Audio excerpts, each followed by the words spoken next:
Assalamualaikum warahmatullahi wabarakatuh. Perkenalkan, nama saya Nur Delima Hairunisa dengan NPM 2024101028 dari jurusan PPKN semester 4. Pada video kali ini akan dibahas 3 pokok bahasan utama, yaitu pemikiran Imam Al-Ghazali, perkembangan tarekat di Indonesia, dan pemikiran Prof. Dr. Haji Kyai Haji Sabudin. Ketiganya memiliki keterkaitan yang erat. Mari kita uraikan satu persatu.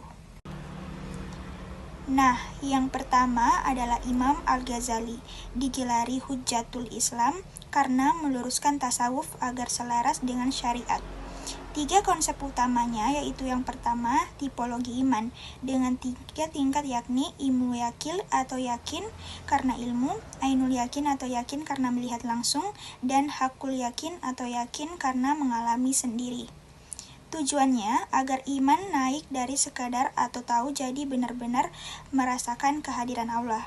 Yang kedua yaitu makamat, yaitu 7 tahapan spiritual berurutan menuju Allah dalam Ihya Ulumuddin, mulai dari taubat, sabar, syukur, raja, dan khauf, zuhud, tawakal, hingga puncaknya mahabbah.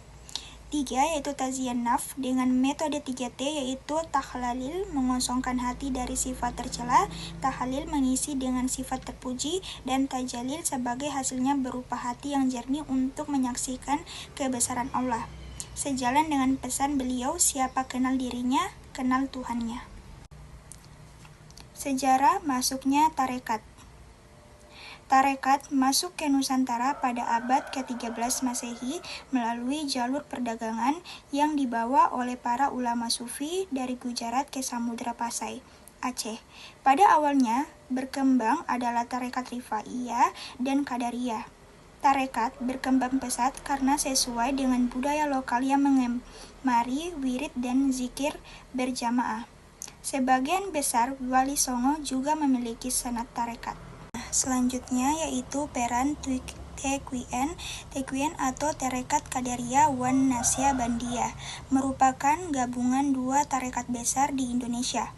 Pusatnya berada di pesantren Suryalaya. Peran Tequien antara lain, pertama, sebagai benteng akidah untuk menjaga umat dari ajaran yang menyimpang melalui amalan zikir dan murakabah.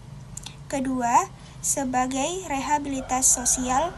Pesantren Suryalaya dikenal luas dalam menangani rehabilitas penyalahgunaan narkoba dan penderita gangguan jiwa melalui metode zikir dan terapi kerja. Yang ketiga, sebagai pemersatu umat karena memiliki silsilah yang jelas dan bersambung hingga Rasulullah SAW. Selanjutnya yaitu amalan khas Tequien atau tarekat Qadariyah wan Naqsyabandiyah. Terdapat zikir jahar atau zikir dengan suara keras melafalkan la ilaha illallah, serta zikir khafi atau zikir samar dengan lafaz Allah di dalam hati. Terdapat pula tawajuha, yaitu proses penyaluran energi rohani dari mursyid kepada murid. Selanjutnya manakiban, yaitu pembacaan riwayat Syekh Abdul Qadir Al-Jalaini yang rutin dilaksanakan setiap malam Jumat untuk memperoleh keberkahan. Selanjutnya yaitu Profesor Dr. Kyai Haji Sabudin. Beliau merupakan representasi sufi kontemporer, seorang guru besar UIN Bandung yang juga merupakan mursyid Tequien. Nah, yang pertama yaitu integrasi teori dan amaliyah. Kritik utama beliau adalah banyak orang yang menguasai teori tasawuf namun perilakunya tidak mencerminkan akhlak sufi. Sebaliknya, banyak pula yang tekun berzikir tetapi tidak memahami ilmunya. Keduanya merupakan praktik tasawuf yang tidak tepat. Nah, solusinya yaitu tasawuf harus ditopang oleh 2 aspek ilmu, yaitu menguasai literatur utama seperti Ihya Ulumuddin dan Al-Hikam, aspek amal melaksanakan zikir, mengajar, dan terlibat dalam kegiatan sosial. Slogan beliau sampaikan yaitu ilmu tanpa amal adalah kegilaan, amal tanpa ilmu adalah kesia-siaan. Selanjutnya yaitu peran Nahdlatul Ulama. Sebagai ketua lembaga dakwah Nahdlatul Ulama, beliau mengarahkan metode dakwah NU melalui pendekatan tasawuf. Menurut beliau, menghadapi radikalisme tidak cukup dengan argumen, tetapi harus dengan pendekatan hati. Beliau juga merupakan penggagas Islam wasatiyah. Tasawuf adalah jalan tengah, tidak ekstrim dengan mengasingkan diri sepenuhnya dari dunia, namun juga tidak larut dalam gemerlap duniawi. Tetap berprofesi sebagai dosen atau pedagang, tetapi hati senantiasa terhubung dengan Allah.